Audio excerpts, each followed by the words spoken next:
But if you look at Hulk #2, Steve Ditko inked it with Kirby art, and the Hulk looks just like Boris Karloff. The Incredible Hulk and the Frankenstein monster. I mean, both are absolute icons of their respective genres. But does the link go even deeper? In today's segment of an interview that I did with movie makeup and prosthetic designer, legend, comic book fan, monster movie fan, Bart Mixon, that is exactly the topic that we discussed. Now, you might be wondering, what does a movie makeup artist actually know about horror or superhero movies? Well, let me just say, like I mentioned, Bart Mixon is a massive comic book fan as well as a monster fan, but he's also worked on some of the biggest movies from both of these genres. On the superhero front, he worked on Iron Man, The Guardians of the Galaxy Volume 3, Hellboy 1 and 2, as well as Men in Black 3, where he was the head makeup applier to Boris the Animal, and also worked with the legendary makeup designer Rick Baker. And on the horror movie front, I mean, this guy worked on the Texas Chainsaw Massacre 2 with Tobe Hooper. He worked on Fright Night 2. He worked on Rob Zombie's Halloween and House of a Thousand Corpses. He worked on The Ring, Zombieland. I don't know if you classify that as a horror movie, but it certainly delves into that genre. And he was also the head makeup designer on the now legendary mini TV series It, adapted from Stephen King's magnus opus of the same name, where he was the head designer of Pennywise the Clown. So you really are in good hands with good old Bart Mixon. But I have a question for you guys. What do you think? Do you think that there is a link between superheroes and monsters? The more I speak to people like Ed French and Bart Mixon, the more I think there is a lot of inspiration that sort of goes between the two genres. But let me know down in the comments what you guys think. On that note, bite that subscribe and support this channel, and also enjoy the chat.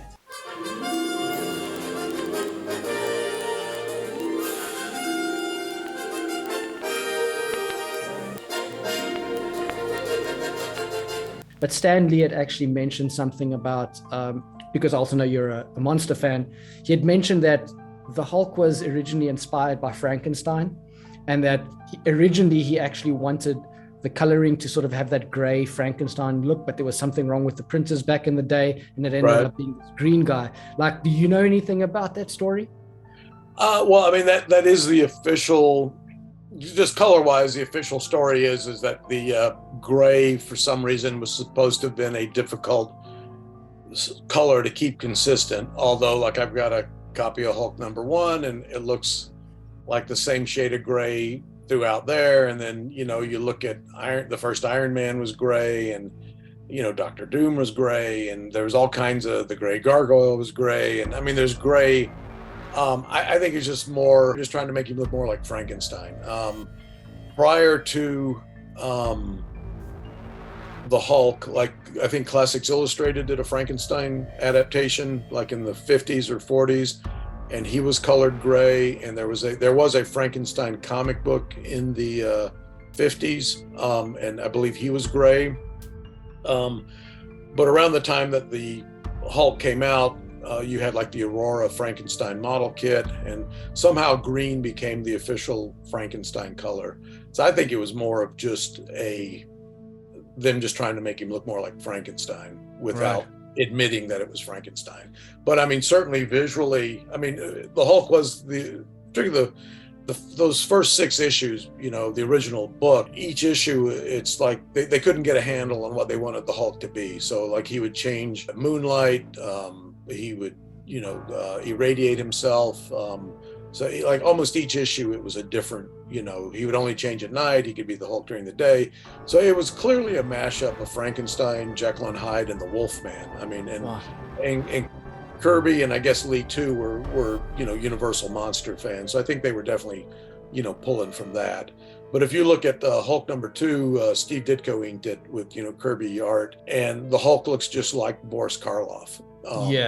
So it was a very conscious decision that they were trying to push the Frankenstein angle as much as they could without getting into legal trouble. But then when you look at the Avengers, in Avengers 1 and 2, he looks very Frankensteinish like he had in the previous comic. But then in Avengers #3, he suddenly changes completely. He doesn't have the short hair. Suddenly he's got longer hair. He doesn't have the heavy brow. And I think they probably got like a legal, cease and desist or something. I think there was I think something behind the scenes, like a threat from Universal or something, must have motivated that change. Because it's any other changes, it's kind of like a gradual evolution. Like Kirby's thing, you can kind of, when you look at all the issues, you can see it go from this original lumpy thing to what he eventually became. But it's a very gradual, and it's just as the artist's style kind of evolves and shorthands and whatnot. But with the Hulk, it was just overnight. It was number 2, he drew him one way, and number 3, it's just completely different, for Right. the Avengers. And it must have been, again, I'm thinking it was more legally motivated, or maybe it could have just been Martin Goodman, the publisher, just saying like, that looks too much like Frankenstein. You're going to get us sued, Yeah. change it.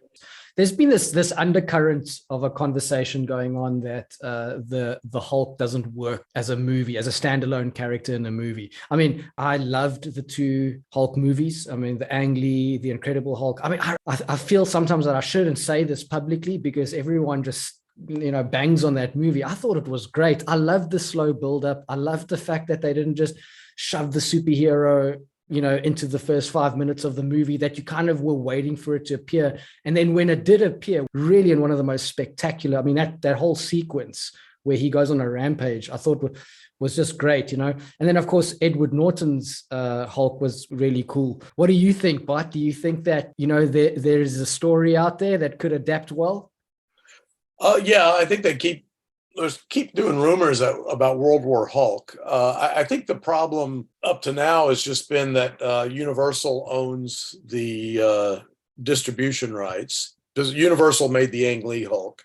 When the MCU came along and Paramount was releasing, like they released Iron Man, Universal released the Incredible Hulk, the Edward Norton one. Marvel made an exception. The deal they cut with Sony to do Spider-Man was pretty unique. And they, there's a lot of give and take, in terms of the monies and all that. But Disney thought Spider-Man was worth it, just as a property, which like the last Spider-Man movie that made over $1 billion, it kind of proved that it was. But I think they could have done a similar thing with the Hulk, but I just don't think they thought it was worth it. So because the deal, I mean, they are able to include the Hulk in MCU movies. It's just they can't do a Hulk movie, So I think up to this point, it was working fine for them to just do it the way they were. I don't think they thought the Hulk was a strong enough or valuable enough property to make the same kind of deal they made with Sony. And maybe Universal didn't want to, although I couldn't imagine them not. I actually read a book where Stephen King sort of speaks about the horror archetypes, and he speaks about the archetype of the werewolf, and he speaks about Jekyll and Hyde being an iteration of the werewolf, and then he also says, and if you look into the comic books, the face of the Wolfman would be the Incredible Hulk. I actually, now since he said it, I actually see that all the time.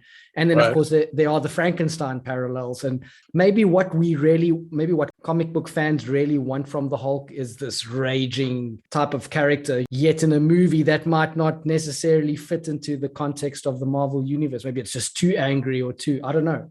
Well, it seems kind of limiting. I mean, like the Norton, I mean, I wasn't a huge fan of the Ang Lee Hulk, and even the Norton Hulk, I wasn't, I had some issues with, but I mean, where he's just kind of sitting there roaring a lot, just doesn't, again, it's like the old Hulk TV show. I got tired of that real quick because, Ferrigno, Bixby would turn into Ferrigno, then he'd just kind of stand there and flex and like throw a car over in slow motion or something. And it was just very limiting, I think. And I mean, and when you look at like the 60s Hulk, he wasn't just this Hulk smash. He had it might have been a limited vocabulary, but he was a little more articulate. And he was almost like the way Stan was dialoguing the Thing. He'd be like, get away from me, you brat. So he was like just this kind of grouchy, curmudgeon-y guy. And triggering the Hulk's transformation to his anger, which has kind of become the main version of the Hulk, that was all Steve Ditko. Ditko was the one who came up with the anger being the trigger.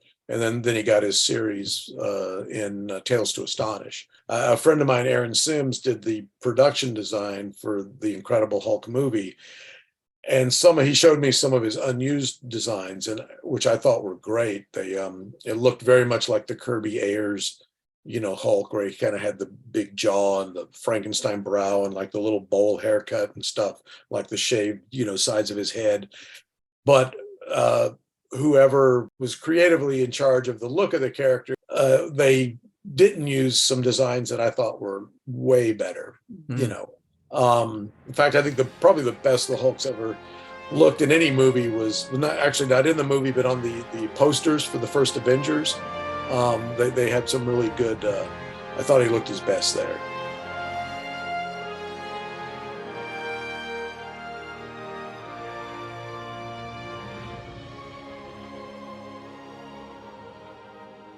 Hey everyone, we are not done with Bart Mixon. Next time we are going to be checking out the link, or the possible link, between two more icons, Iron Man and RoboCop. Not only does Bart Mixon have a great insight into both of these characters, but since he worked on both movies, he also gives us some wonderful behind-the-scenes anecdotes from both of those productions. So be sure to join in next time. On that note, be safe, be happy, and most of all, be horror. Gaze into the abyss.